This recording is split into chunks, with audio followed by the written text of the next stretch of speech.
Hello बच्चों। तो चलिए बच्चों, आज के इस वीडियो लेक्चर में हम लोग डिस्टेंस एंड डिस्प्लेसमेंट के बारे में पढ़ेंगे। आई होप कि आपने हमारे प्रीवियस वीडियो को देखा होगा, और अगर नहीं देखा तो ज़रूर देख लें।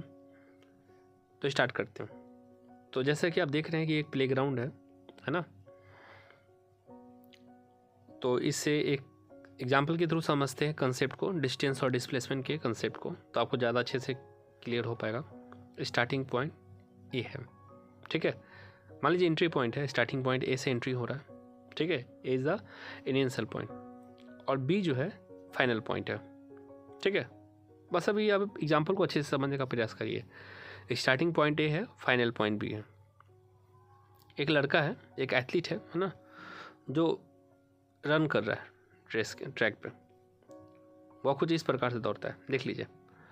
और टोटल जो है 250 मीटर का डिस्टेंस ट्रैवल कर रहा है, ठीक है। टोटल ट्रैवल के जो ब्लू लाइन है ना, ब्लू लाइन से ही वो आ रहा है ना। और टोटल डिस्टेंस कितना ट्रैवल किया, 250 मीटर का। The athlete is covering a path of 250 metre from A to B, ठीक है। अब देखा जाए, the actual path run by the athlete is called distance. जितना जो ब्लू लाइन वाला जो डिस्टेंस है ना, उसको क्या बोलेंगे, डिस्टेंस। ब्लू लाइन वाला जो है ना, उसकी लेंथ को क्या बोलेंगे, डिस्टेंस बोलेंगे। जो एक्चुअल में एथलीट क्या किया है, रन किया है, ठीक है। अब देखिए बच्चों, let us say the shortest distance between A and B. अब देखिए ए से और बी का जो शॉर्टेस्ट डिस्टेंस है वो है ना, वो 160 मीटर है। दो चीज़ हो गया, एक तो जो एथलीट जो पूरा ट्रैवल करके आया है ना, दूसरा क्या, ए से बी का शॉर्टेस्ट डिस्टेंस, ठीक है। जो ट्रैवल करके आया वो 250 मीटर है और शॉर्टेस्ट डिस्टेंस कितना है, 160 मीटर, ठीक है। पता बच्चों, तो जो पूरा ट्रैवल करके आया ना, तो वो हमारा डिस्टेंस हो जाएगा। और जो शॉर्टेस्ट डिस्टेंस होता है उसको बोलते हैं डिस्प्लेसमेंट, ठीक है। बस यही कंसेप्ट था, ठीक है। The shortest distance between the initial and final point is called displacement, है ना। वो उसे वही बात को लिख रहा है यहाँ पे, है ना। ए से बी का जो मिनिमम डिस्टेंस है उसको डिस्प्लेसमेंट बोलेंगे, और जो पाथ का लंबाई है वो डिस्टेंस है हमारा, ठीक है। चलिए इसे एक और एग्जाम्पल देते हैं। जैसे ए से कोई स्टार्ट होता है ना, एथलीट है जो ए से रनिंग स्टार्ट किया, है ना, और दौड़ कर पूरा फिर से ए पे आ गया, ठीक है।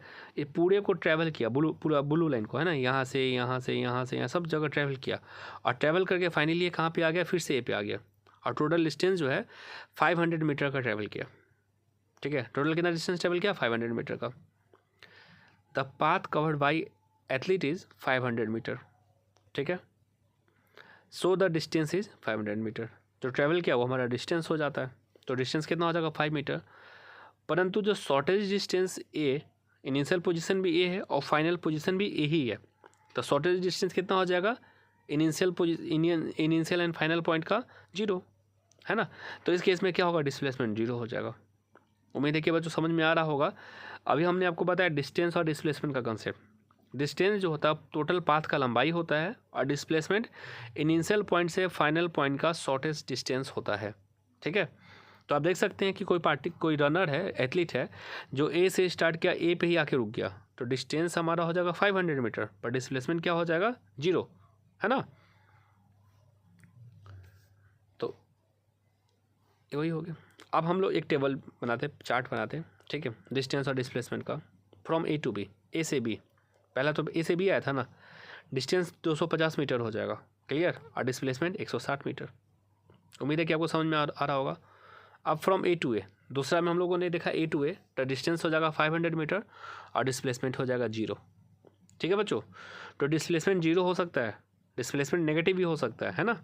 चलिए आगे, distinguish between distance and displacement. तो पहला डिस्टेंस और डिस्प्लेसमेंट में डिफरेंस देखते हैं। पहला, distance is the total path travel by an object, ठीक है। और डिस्प्लेसमेंट क्या हो जाएगा, the shortest distance measured from initial to final position of an object is known as displacement, ठीक है। डिस्टेंस पाथ का टोटल लंबाई होता है, और डिस्प्लेसमेंट मिनिमम डिस्टेंस होता है इनिशियल एंड फाइनल पॉइंट का। दूसरा, डिस्टेंस हमारा स्केलर क्वांटिटी होता है और डिस्प्लेसमेंट वेक्टर क्वांटिटी होता है ना। स्केलर का मतलब जिसमें बस मैग्नीट्यूड का जरूरत पड़ता है, डायरेक्शन का नहीं पड़ता है ना। और vector, it is a vector quantity, vector में मैग्नीट्यूड और डायरेक्शन दोनों चाहिए होता है, ठीक है। तीसरा, it is either equal to और ग्रेटर दैन डिस्प्लेसमेंट। सही बात है, डिस्प्लेसमेंट से तो बड़ा ही होता है, या तो बराबर होगा या तो बड़ा होगा, छोटा कभी नहीं हो सकता। पर डिस्प्लेसमेंट, आप देख लीजिए इस फिगर में, डिस्टेंस जो है हमेशा डिस्प्लेसमेंट से या तो बराबर होगा या बड़ा होगा, छोटा कभी नहीं हो सकता डिस्टेंस। ठीक है। तीसरा, इट इज़ इधर इक्वल और लेस देन डिस्टेंस। सही बात है, डिस्प्लेसमेंट हमेशा डिस्टेंस से छोटा होगा, डिस्टेंस बड़ा होगा डिस्प्लेसमेंट से, परंतु डिस्प्लेसमेंट डिस्टेंस से हमेशा छोटा होगा या बराबर हो सकता है। ठीक है।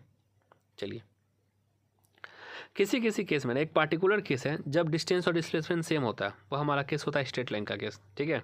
In a straight line motion distance equal to displacement.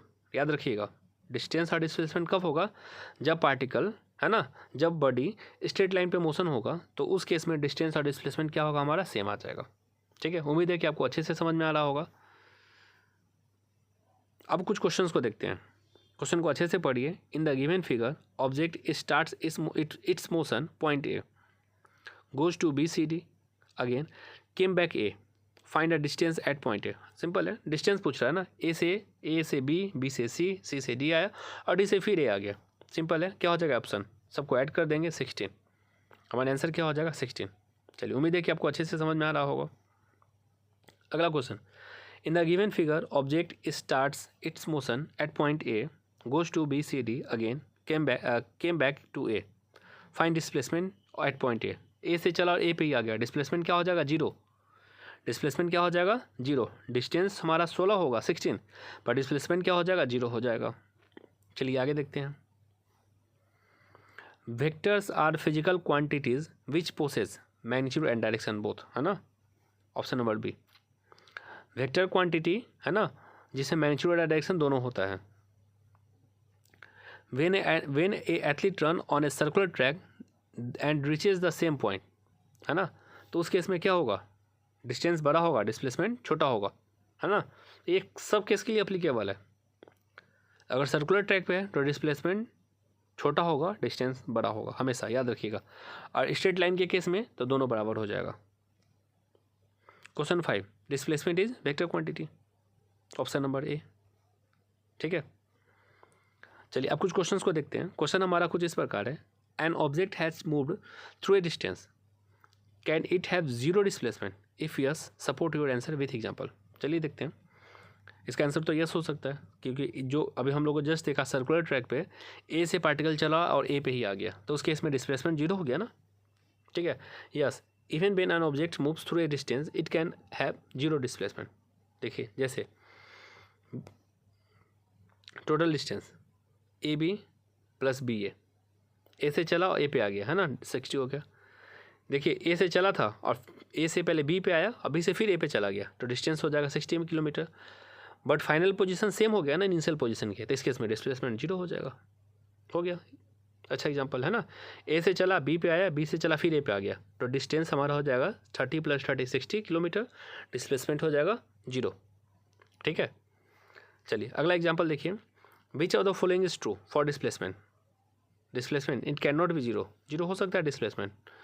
Its magnitude is greater than the distance travel by the object, ये तो दोनों गलत है ना, क्योंकि डिस्प्लेसमेंट का मैग्नीट्यूड छोटा होता है डिस्टेंस से हमेशा, या बराबर हो सकता है पर बड़ा नहीं हो सकता। चलिए, डिस्प्लेसमेंट का मैग्नीट्यूड 0 हो सकता है और डिस्टेंस जो है हमेशा डिस्प्लेसमेंट से बड़ा होगा। चलिए बच्चों, तो आज के लिए इतना ही। नेक्स्ट वीडियो में हम लोग स्पिन एंड वेलोसिटी और यूनिट्स एंड दियर रिलेशन के बारे में डिस्कस करेंगे। ठीक है।